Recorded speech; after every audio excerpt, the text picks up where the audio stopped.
Psalm 133.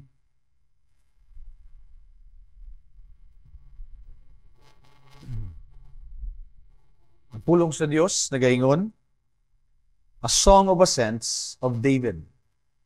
Behold, how good and pleasant it is when brothers dwell in unity. It is like the precious oil on the head, running down on the beard of Aaron, running down on the collar of his robes. It is like the dew of Hermon, which falls on the mountains of Zion. For there the Lord has commanded the blessing, life forevermore.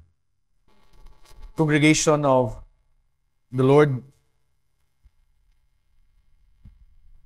full disclosure, kini nga sermon, na-preach na ko kini sa Grace Reformed Church, pila na katuig ang nanglabay. Pero di pa ni panos, ha? Oo, kumbati pa ni. Nahinumduman ako nga sa ukay nako niini nga sermon, of course prayerfully nangayo ko panabang sa Ginoo nga unsa magyud ang mensahe nga iyang dalhon dinhi kaninyo. Og wala man ko nakadungog gyud og audible voice, no, kay di man ta Pentecostal, pero gi-lead kita sa Ginoo nga matan-aw kini. Og pagtan-aw nako dugay na dinhi, no? Kay ang akong introduction niini may tungod pa sa unit team. Nanumdum pa mo ang unit team. O kung di mo mahilig sa politika, usa kini ka grupo sa mga politiko ni adtong presidential election sa 2022. So adunay mga partido nga politiko nga nag-isa o gitawag nga unit team. O kanang unit team, makita nimo nga naay word din nga unity. Di ba? Unity. Now, 3 years or 4 years after, o 3 years, nawala na ang unit team. O nasayod kita, dito mag-istorya politika, pero wa man tay pabor-pabor na, pero nawala na ang unit team. Nagkagubot na. Wa gani niabtan og 3 years, no? Mga 2 ka tuig ra, nagkagubot na. Mga kaigsuonan, this is a reality sa kinabuhi. Mapolitika, mga nasod, pamilya, and even church. No? Is a reality, mga kaigsuonan, nga dili gyud ma-maintain ang unity. Ang church, gitawag kita to unity.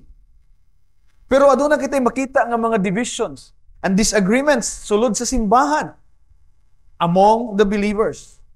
Gani, dili lang kita. No, yun sa nagkalain-lain nga mga simbahan. Kami sa Grace Reformed Church, ug karon anaa namin dito sa Canada, even the Canadian Reformed Church. Adunay mga disagreements and adunay mga divisions. Pero muatras pa kita tungod kay bisan sa panahon ni Pablo, adunay mga conflicts nga nag-exist. Gani kung basahon nimo ang letter to the Corinthians, mabasa nimo kana nga adunay panagbingkil, adunay gani pagkinasuhay. Adunay mga mag-iya-iya sa ilang mga gabuhaton. Mabasa nimo sa Philippians nga adunay 2 ka sisters diha sa iglesia nga gi-encourage ni Paul nga magkahiusa, magkasinabot. And bisan gani si Paul himself o si Barnabas, aduna sila disagreement. Ug nagbulag sila for a time, nga ingon sila, nga di man kita pwede mag-uban, managlahi man, din magbulag-bulag na lang tayo, ingon pa sa atong binisaya, sa maayong kabubuton. Pero usahay mga kaigsunan, the reality is, nagbulag-bulag kita sa dili maayong kabubuton. And that's a reality. Reality sa church, adunay kanta, nga, ginakanta ninyo before, nga ang church is, adunay schisms. By schisms, rent asunder. Ug hangtod karon mga kaigsuonan, aduna paghihapoy mga simbahan nga nangabungkag tungod kay walay tinuod nga unity.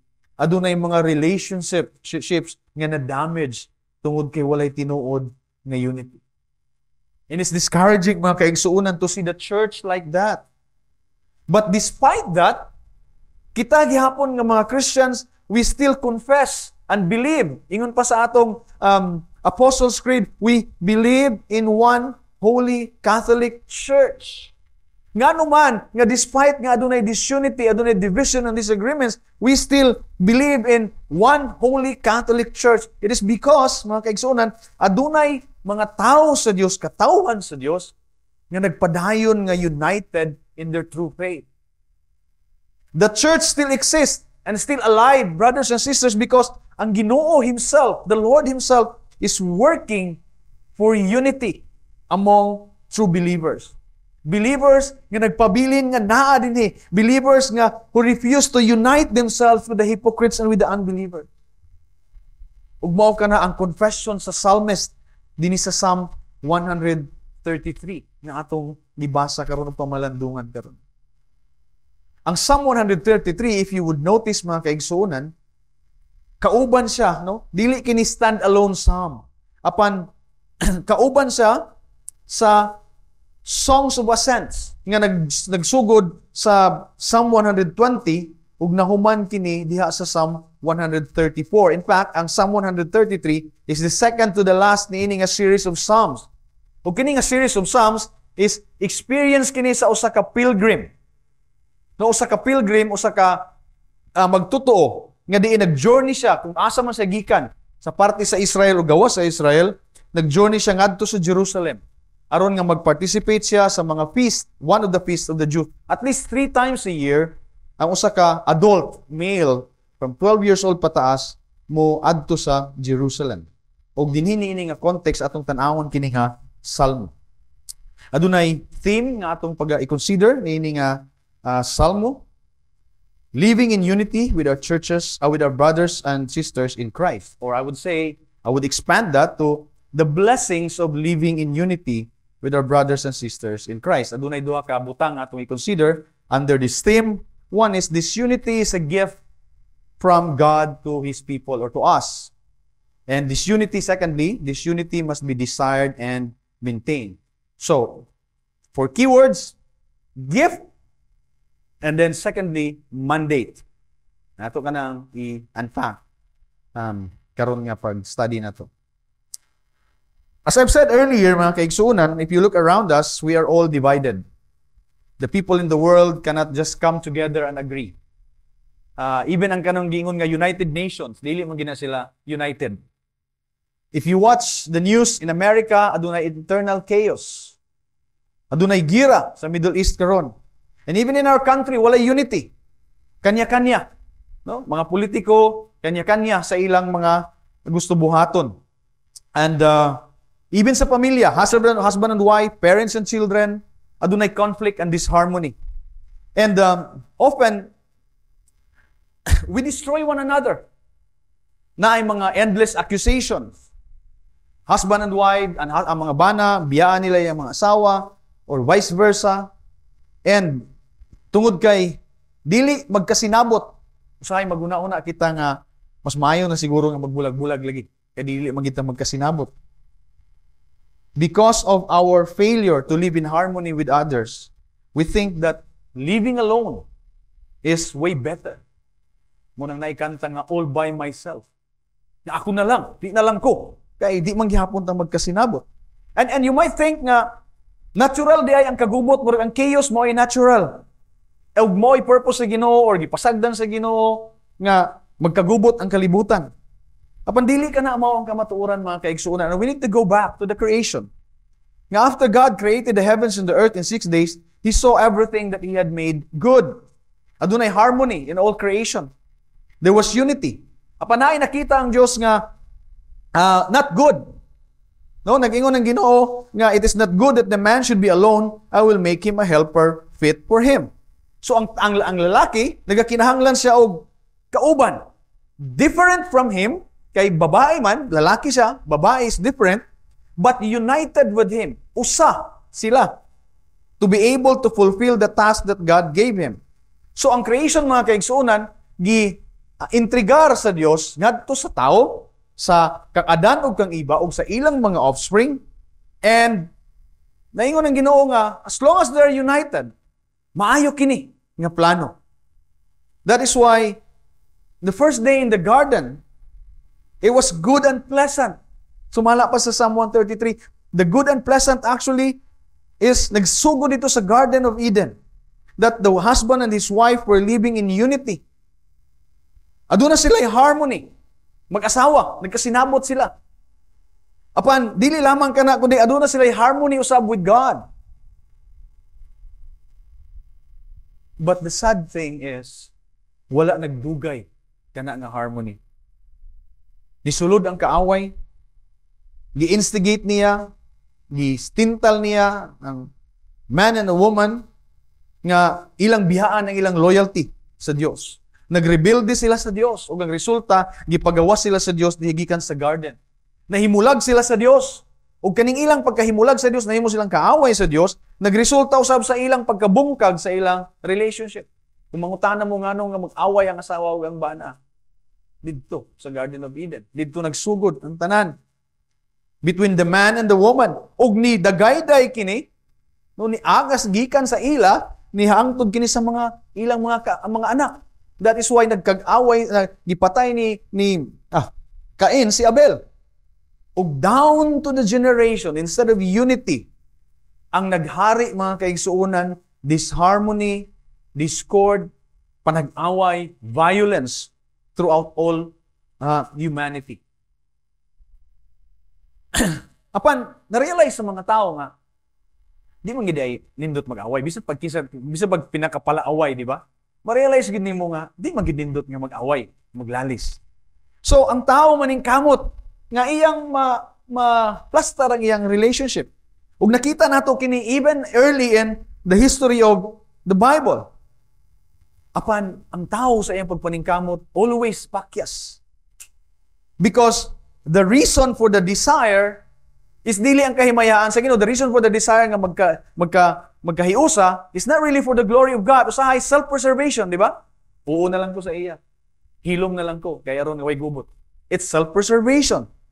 But more than that, usahay, and most of the time, ang reason for the desire to be, at least, aduna may lang harmony, is to rebel against God. Ug nakita nato kini sa Tower of Babel.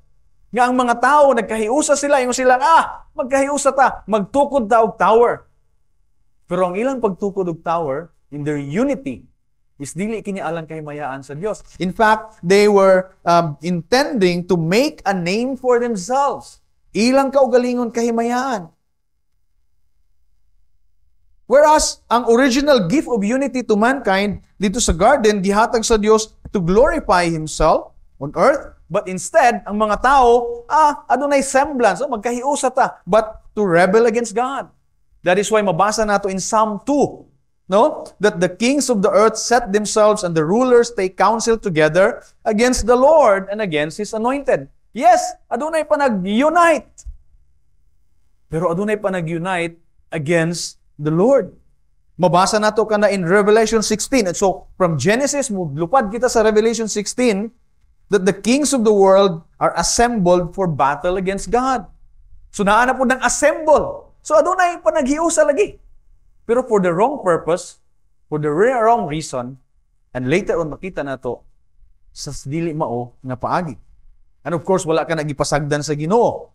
No, ang tanan nga mga naghiusa in opposition against Him, iyang gipakyas, ug dili lamang niya gipakyas tungod kay gahitabo sa Babel is iya silang gipatibulaag, but also mag-atubang sila sa kasuko sa Dios. Tungod kay ang unity, ang panaghiusa nga makapahimuot lamang sa Dios, anong panaghiusa nga gikan mismo sa langit. Gimugna, gibuhat sa Dios ug gipadala niya ngadto sa katawhan. Mao kana lamang ang nindot nga panaghiusa. Ingon pa sa atong verse in verse 2, it is like the precious oil on the head running down on the beard of Aaron running down on the collar of his robe. So ang panaghiusa sa mga tao, dili alang sa kahimayaan sa Dios, dili sa paagi sa Dios, is pakyas. Ang Dios mismo mo ang magbugna niini nga panaghiusa. That is why, again, balikan nato ang history, gitawag sa Dios, gikan sa nagkatibulaag nga katawhan dito sa Babel, gitawag sa Dios ang usa ka tawo nga si Abraham, aron nga i-create niya ang katawhan united to fulfill His purpose. So gitawag niya si Abraham, ug giingnan niya nga gikan kanimo Abraham, adunay katawhan nga magkahiusa. Magkahiusa sila alang sa pagsimba kanako, pagpahimaya kanako. And God was so serious about it nga samtang si Abraham adunay pag-umangkon nga ang pag-umangkon ni Abraham nga si Lot aduna say mga mga trabahante o si Abraham adun sa mga trabahante, nag-away sila. Nag-ingon ang Dios nga magbulag gid mo. No? That's why si Lot, the journey to the east, and si Abraham had to be separated. Because God is serious about the unity of God's people. Iya kining gimugna, dili niya tugutan nga bungkago na usab kini. And later on, gitawag niya ang Israel out of Egypt. Dito sa Sinai, giingnan niya in Exodus 19, verse 5 to 6. Now therefore, if you will indeed obey my voice and keep my covenant, you shall be my treasured possession among all peoples, for all the earth is mine, and you shall be to me a kingdom of priests and a holy nation. So the purpose of the calling of God's people is to be united. God unites these people aron nga mag-alagad kaniya to be a kingdom of priests and a holy nation. So ang Dios mo ang nagtawag sa katawhan to be united. Dili kini initiative sa tao, but initiative kini sa Dios. Pwede sa Ginoo biyaan ang Israel dito sa Egypt. Kung mga matay sila. Apan ang Dios is faithful, mga kaigsuunan. Gi-preserve niya ang iyang katawhan dito, gi-set apart, ug ang unity, ang togetherness nila is a gift, a gracious gift from God. Dili deserving ang mga tao, katawhan sa Dios, nga mahimo nga kiusa sila. But it is God's gift to them. O gi-purpose sa Dios that they will be restored and they will dwell in the new Garden of Eden. Katong unity, katong harmony nga naa dito sa Garden of Eden, i-restore sa Dios diha sa yuta nga gi-promise niya kang Abraham o gitawag niya ang iyang katawhan nga sila ang magkinabuhi, mag-enjoy niini nga unity. Ang so tinuod mga kaigsuunan, gi-establish sa Dios aron nga iyang i-symbolize kini nga restoration. Gi-establish sa Dios ang priesthood of Aaron. Gi-establish sa Dios ang tabernacle. So samtang naa pa sila dito sa wilderness, adunay tabernacle, adunay puyanan sa Dios nga din manaog ang iyang himaya.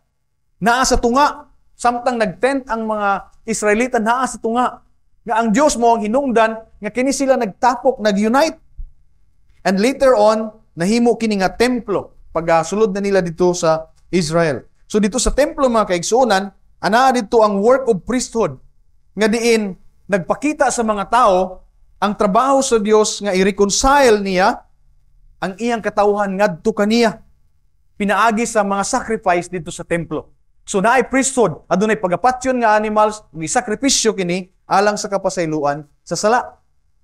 Nga buti pasabot nga gi-restore sa Dios ang iyang relasyon ngadto sa iyang katawhan. So na-restore ang harmony between God and His people. Pinaagi ni adtong kapasayloan sa sala. So katong daily sacrifice nga gi-perform dito sa temple sa mga pari, gipahinumdum sa Dios ang iyang grasya nga siya nagsagop pag-usab sa iyang katawhan nga nahimulag kaniya. Nga in His faithfulness, gi-allow niya nga sila will again dwell in unity in His presence.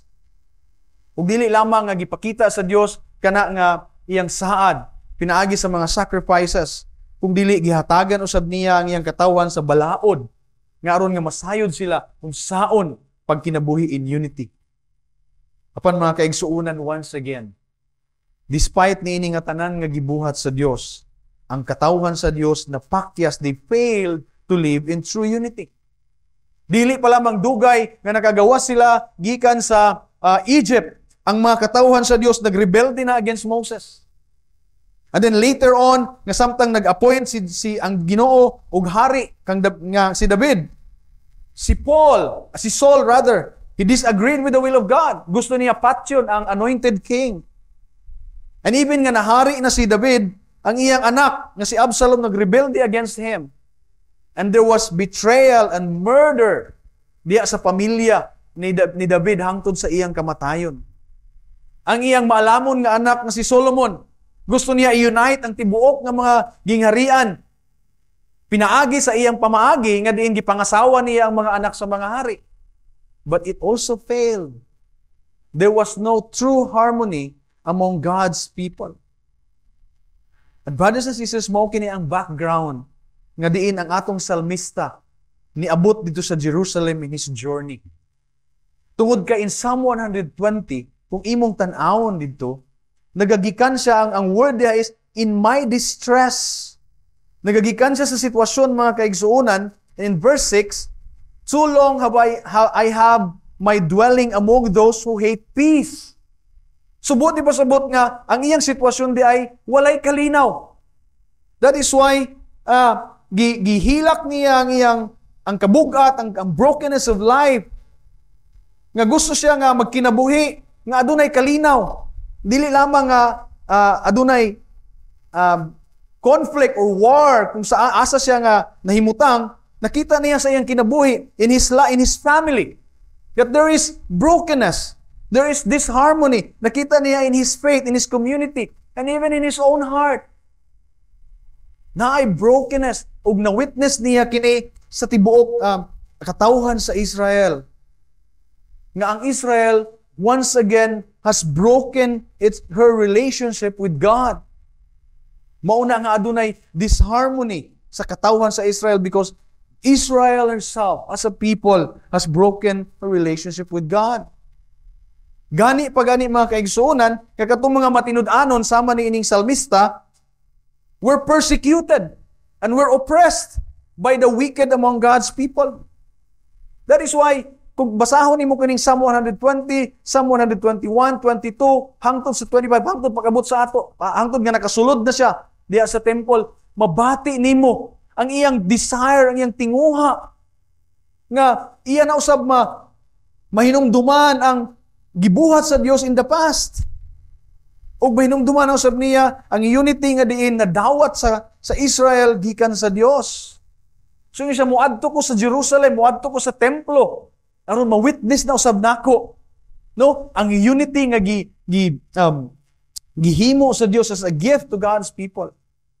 Apan pag-abot niya dito sa Jerusalem, mga kaigsuonan, ang opposite mo iyang nakita. He was glad. I was glad when they said to me, let us go to the house of the Lord. Pero pag-abot niya dito, ang opposite ang iyang nakita. People were not united to honor God. Ang mga faithful pilgrims, gikatawan sila, gitamay-tamay sila when they refused to unite with those people nga naa dito who were pursuing sin. But despite this, in Psalm 133, the pilgrim made a confession of faith. Nganong man naka-confess manggihapon siya, nga despite sa iyang nakita nga wala unity, nganong nakaingon pa manggihapon siya, behold how good and pleasant it is when brothers dwell together. Because, brothers and sisters, na-witness niya ang sacrifice, ang temple sacrifice nga gihimo sa mga pari. Nahinumduman niya si Aaron. Nahinumduman niya ang reason nga nung gi-establish sa Dios ang sacrifices, ang priestly sacrifices, which is a strong reminder alang kaniya nga adunay di ay solusyon, adunay remedy sa disunity of God's people. Nga long ago, ang Dios di ay mo ang nag-establish niini nga unity ug nagpadayon siya sa pagbuhat niini hangtod karon. Nga wala giabandona sa Dios ang iyang gisugdan. God will not abandon the works of His hand. And as long as, ingon ang salmista, as long as makita nako nga naagi hapon ang priestly sacrifices dito sa temple, it reminds me that there is hope. It reminds me nga ang Dios magpadayon og iyang himuon ang iyang saad, nga there will be a restoration of the unity in the Garden of Eden. So niuli ang pilgrim, mga kaigsuonan, at the end of his journey, no, niuli siya, lifting up his hands to the Lord, aduna siya paglaom for redemption and the restoration of God's people. So niuli na ang atong pilgrim. But next year, mubalik gihapon siya. And year after year, adunay mga pilgrims nga muadto gihapon sa Jerusalem with the same laments. Adunay kabugat sa ilang kasing-kasing tungod kay ang ilang gilauman wala pa gihapon mahitabo. Inigbalik nila dito sa Jerusalem, sa temple, ana pa gihapon ang mga wicked people nga wala naghimaya sa Dios, nga gituman nila ilang kaugalingon nga mga tinguha. Year after year, year after year. In fact, mga kaigsunan, in God's judgment sa Israel, nahunong ang sacrifices. Ang katauhan sa Diyos, giatake sa ilang mga kaaway. And they were exiled. And imbis nga they were dwelling in God's place nga gihatag kanila, united as God's people, they were now dwelling among the Gentiles. Nakipag-unite na noon sila sa mga Gentiles.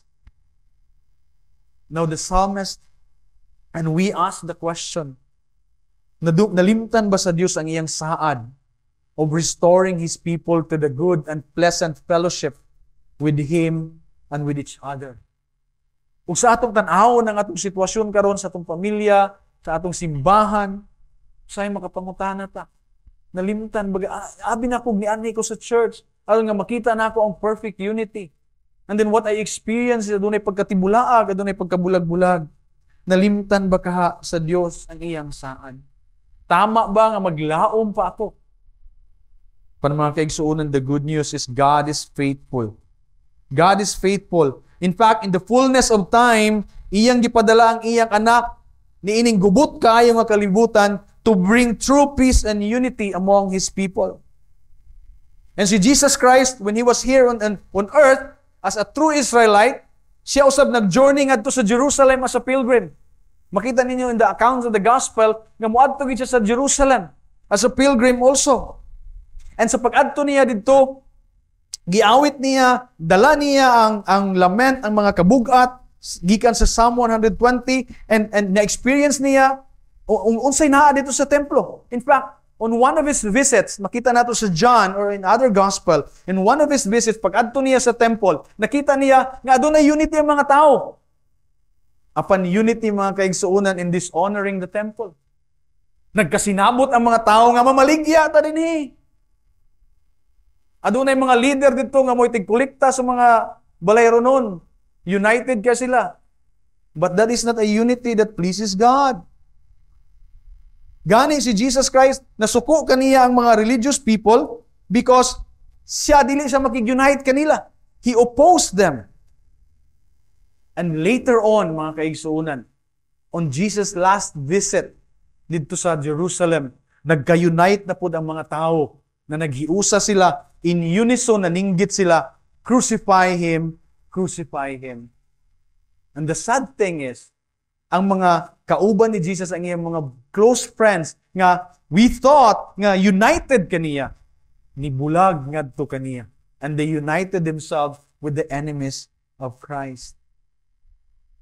Apan mga kaigsuunan, praise the Lord, nga ang si Jesus Christ is not just an ordinary pilgrim. Ang atong salmista karon is an ordinary pilgrim. Walay mabuhat, muhilak na lang. Kita karon, wala tayong mabuhat, usahay, muhilak na lang ta. But our Lord Jesus Christ, nga iyang gibit-bit kini, gidala kini nga mga kabugat. He is the perfect Son of God. He made sure nga ang mga longing sa faithful pilgrims sa nga nang labay for true unity nga ma-fulfill kadto. Ma-fulfill kadto because our Lord Jesus is the one greater than Aaron. Ang anointment ni Jesus Christ, it's not just a precious oil, but ang anointing niya is the Spirit of God. So naa siya mabuhat in the Spirit of God. And as a priest, Christ is also a priest in the order of Melchizedek. He offered the perfect and final sacrifice for the sins of His people. Dili lamang karniro o hayop. Dugo sa hayop ang iyang gi-offer, but ang iyang kinabuhi ngadto sa cross. Nganong gihimo man na niya mga igsoon, aron dili na magbalik-balik ang mga pari sa pag-offer sa the same sacrifice nga dili maka-accomplish sa tuyo sa Dios. And that perfect once for all sacrifice, mga kaigsuonan, gihatag ni Jesus Christ for the redemption of everyone who is united to Christ by faith. He humbled Himself by becoming obedient to the cross to the point of death.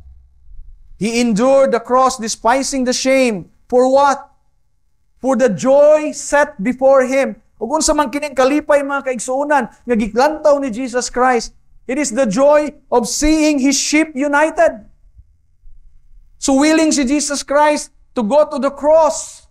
That is the only way nga mawagtang ang sala sa tao. Ang sala nga mo'y hinungdan sa tanan nga conflict. By the way, if you're asking anong na may conflict because of sin, the only way nga matangtang ka na nga mo'y hinungdan sa tanan nga conflict is for Jesus Christ to die on the cross aron nga ang conflict with God matangtang ka na, may balik ang tao ngadto sa Dios ug ang atong conflict with one another mawala ka na ug pulihan ka na sa Dios ug paghinigugmaay. The sinless one who was in the unity, tri-unity with God, was in perfect harmony with the Father and the Spirit. Mga kaigsuonan, gibiyaan siya sa iyang amahan. Strange from the Father, so that sinners like you and me will dwell in harmony with God and with one another. And because of that, mga kaigsuonan, kani nga unity nga nagadagayday, nagagikan, flows from our head, Jesus Christ. Manaog kini to all believers. Manaog kini sa mga office bearers. Manaog kini sa mga bana ug sa mga asawa, to parents and their children. And those who are in Christ is once again united.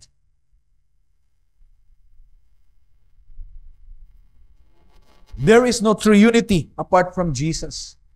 Apart from true faith in Christ, no person can be in harmony with God. Ug kung ikaw, igsoon, wala pa nimo gisalig ang imong kaugalingon dito kang Kristo. If you don't believe in Christ, you are still in conflict with God. And bisag unsaon imong peke, ang imong personality, ang imong imong mga gawi, later on mo gawas ra gyud na that you are also in conflict with other people. That's why there's a need for repentance. Even this morning, there's a need to put your trust in the Lord Jesus Christ because there's no unity among God's people kung wala ka nahibalik ang imong unity with God. But as believers in Jesus Christ, dili lamang nga napasiguli ang atong relationship with God, but napasiguli usab mga kaigsuonan kita diha sa katawan sa Dios. We belong to the unity of God's people, the church. That's why the church, that's why the psalmist og karon makanta nato kini. Despite the conflict that we have in the church, we can sing with confidence how good and pleasant it is when brothers dwell together in unity. There is good and pleasant unity, harmony karon because napasiguli na kita sa Dios og hangtod sa kahangturan. Because, brothers and sisters, the gift of unity is given to us now. We have received it. Gift kini nga gipalit ni Jesus Christ pinaagi sa iyang bililhon nga dugo. It is among us. It's like a precious oil on the head, running down on the beard of Aaron, running down on the collar of his robe. Gikan kang Kristo, na naog, dili ka nato, even ngadto sa pinakabata ka nato. But then, mga kaigsuonan, there is a mandate for us nga nakadawat ni ini nga gift. Ingon pa si Spider-Man, si Batman ba o si Superman? Basta, nag-ingon siya, with power comes great responsibility. So, sa ato mga kaigsuonan, adunay gift, a precious, a great gift gikan sa Dios, but it comes with a mandate. That is why adunay sugo si Paul in our reading sa Ephesians 4 ngadto sa mga taga-Ephesus to be eager to maintain the unity of the Spirit and in the bond of peace. There is a mandate for us. Aduna kita obligasyon to desire this unity and to maintain this unity. Trabaho ka na nato mga kaigsuonan. Verse 3 sa Psalm 133 nagaingon that this unity is like the dew of Hermon which falls on the mountains of Zion. Now, unsa kining Hermon? Ang Hermon mga kaigsuonan, usa kini ka taas kaayo nga bukid in the north of Israel. And it stands about 10,000 feet. O tungod kay taas siya, bisan pa sa dry season, bugnaw gihapon dito sa taas. No? Labaw pa kinis dahilayan, labaw pa kinis bagyo tingali. No? And during the summer, uga ang yuta, no? Around Jerusalem. Pero ang mga tanom nagkinahanglan og moisture.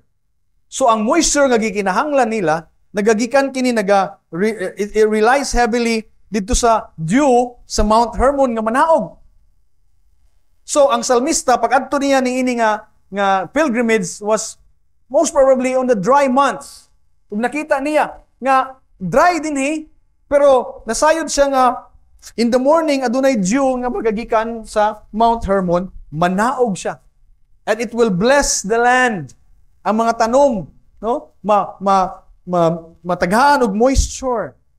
And mo yun siya nga, it's like the blessing of unity from God's people in Zion. And that blessing, mga kaigsunan, is life. Ingon siya din for the Lord has commanded the blessing, life forevermore. It is the life given by God that flows out of the finished work of Christ through the work of the Holy Spirit. So again, ganina, because we have life in Christ, now we have unity. This is the gift of unity. But mga kaigsunan, when we think of life, we sometimes think of life as kanabang eternal life is, basta inikamatay na ako, malangit ko, di ba? We seldom think of eternal life as a present reality. Adlaw-adlaw nga reality na to. But here, ingon ng salmista, nga the unity, the life that comes from God is a present reality for everyone in Zion. Dili lamang kini a theory. And it is a confidence, brothers and sisters, nga ini kamatay na to. Muadto ta sa himaya sa Dios ug ginigbalik niya, we will dwell in God's presence perfectly. But this is a reality nga atong ikinabuhi sa matag adlaw. And the fullness of this life is experienced only in the true unity of God's people. Now, I have to go to John 17, and if you can open your Bibles there, it's very important nga makita ninyo ni. In John 17 chapter 2, John chapter 17 verse 2, nag-ingon si Jesus in his high priestly prayer. Ingon siya in verse 2, since you have given him authority, so nag-ampo siya sa amahan, since you have given him authority over all flesh, to give eternal life to all whom you have given, this is eternal life, that they know you, the only true God, and Jesus Christ, whom you have sent. So, God's people, anaay eternal life. No? Sa matag usa. But then, in verse 20, aduna siya giampo concerning niining mga nakadawat sa eternal life. Ingon siya, I do not ask for this only, but also for those who will believe in me through their word, that they may all be one, just as you, Father, are in me and I in you, that they may also be in us, so that the world may believe that you have sent me.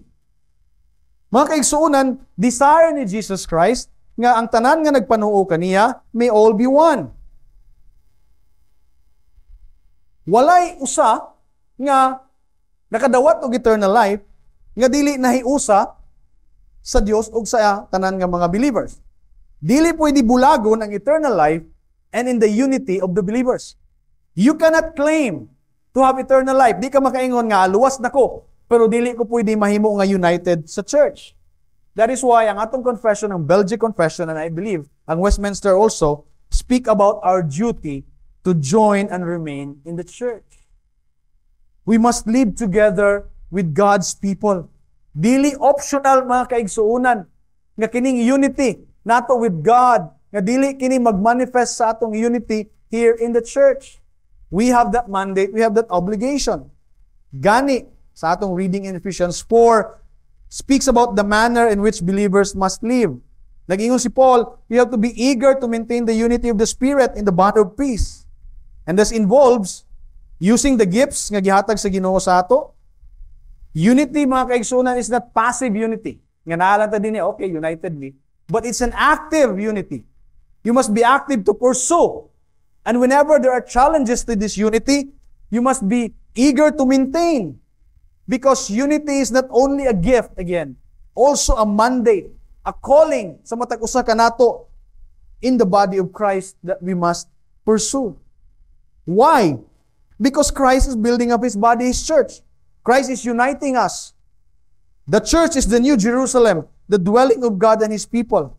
He's building up His church in many places, including here in CDO, in Mustard Seed.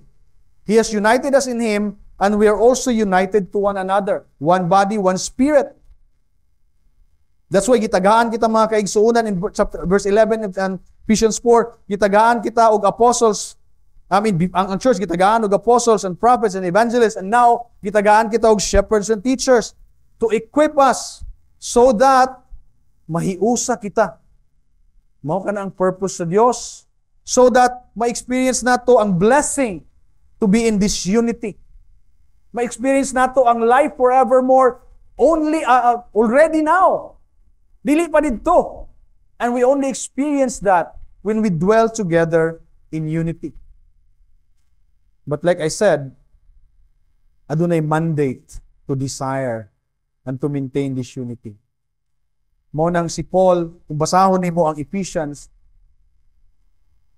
adunay mga sugo si Paul kung unsay buhaton sa mga tao nga naa sa iglesia.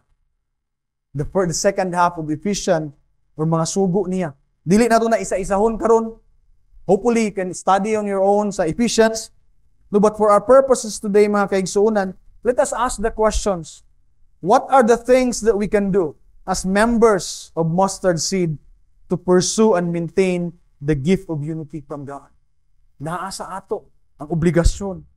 As part of the body, each of us must be working properly, building itself up in love.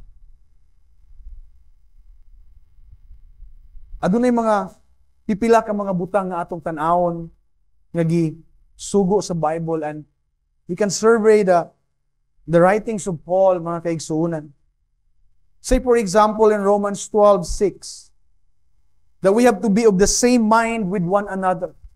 It's important to pursue unity and to maintain unity, that we of the same mind with one another. Buti pasabot nga isa ang atong purpose. That is the glory of God. Isa ang atong desire to obey God, to please Him by our thankful obedience. Romans 15:7 also, we have to accept one another. Mga kaigsunan, magkalailahi kita. Aduna kita yung mga shortcomings. Aduna kita yung mga flaws nga makita nato sa matag usa.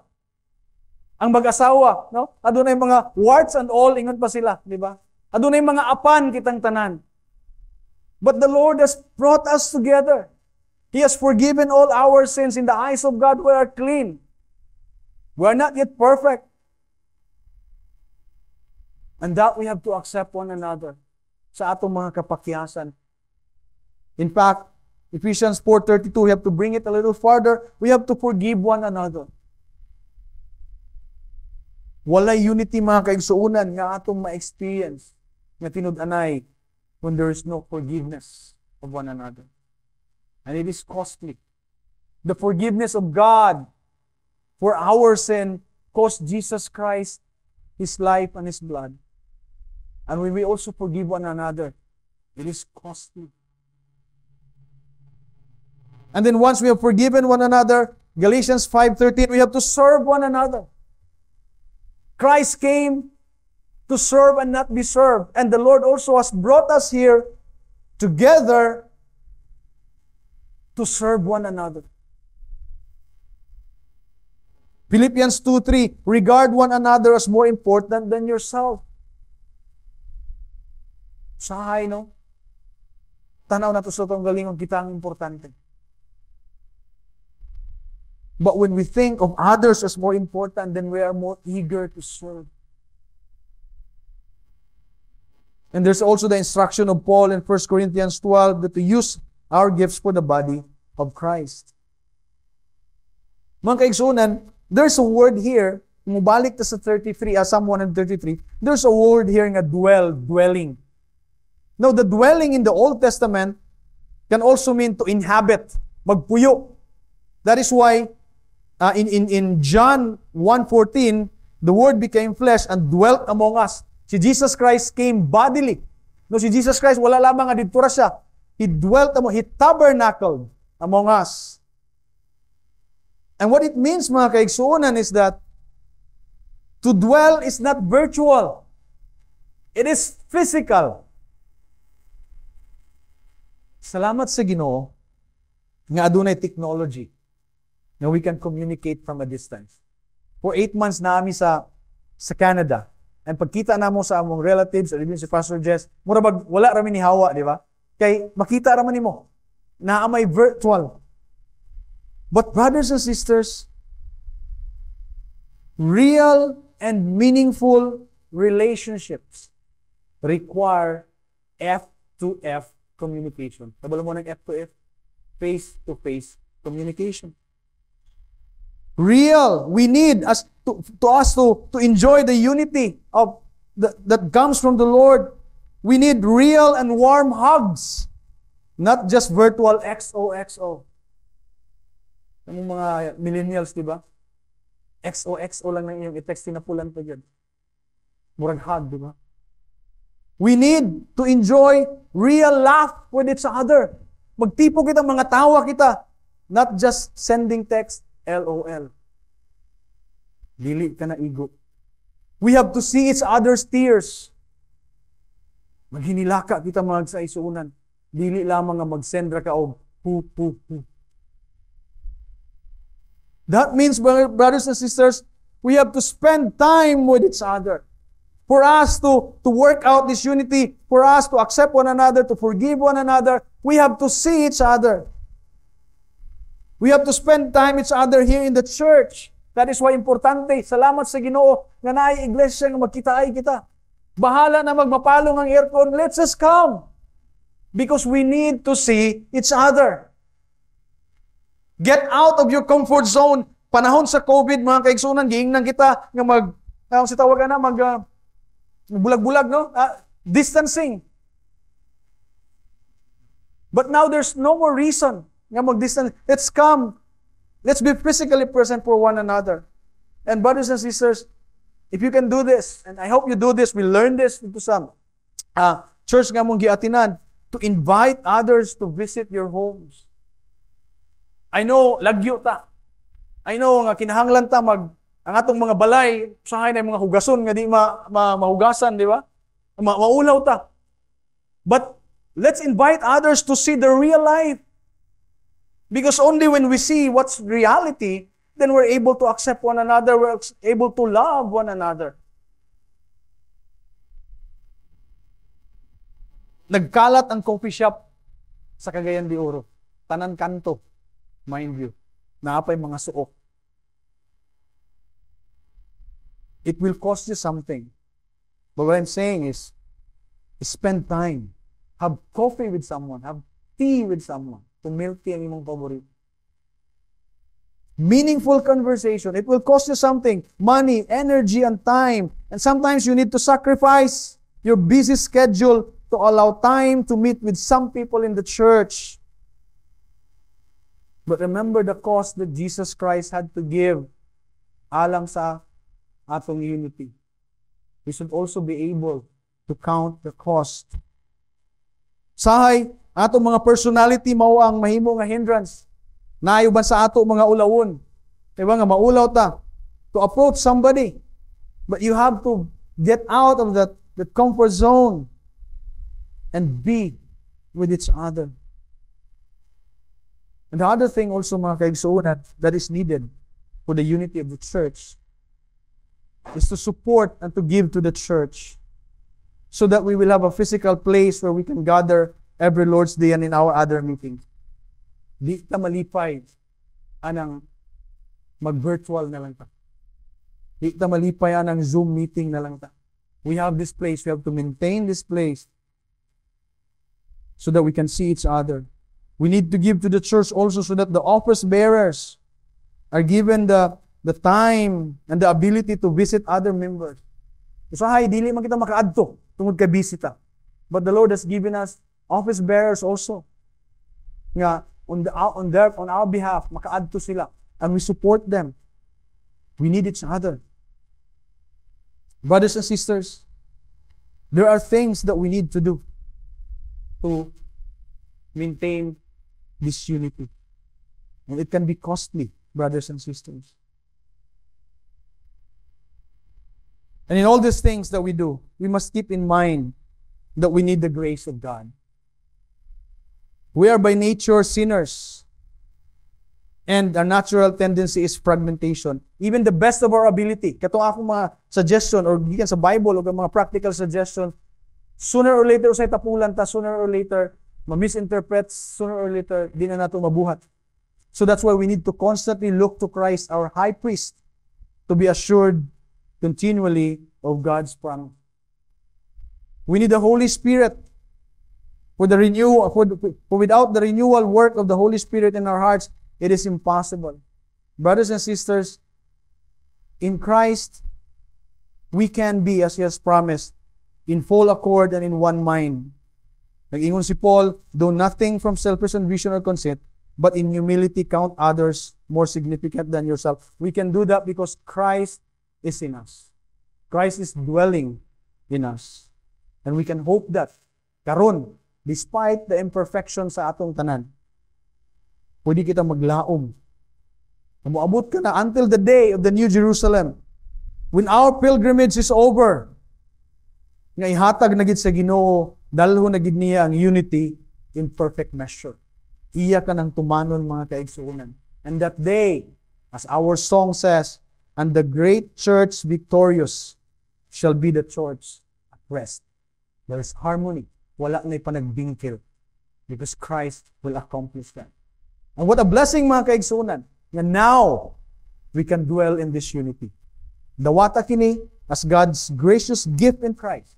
Kung pinaagi sa iyang Espiritu, paningkamuti nga ma-maintain kini in our midst. Amen.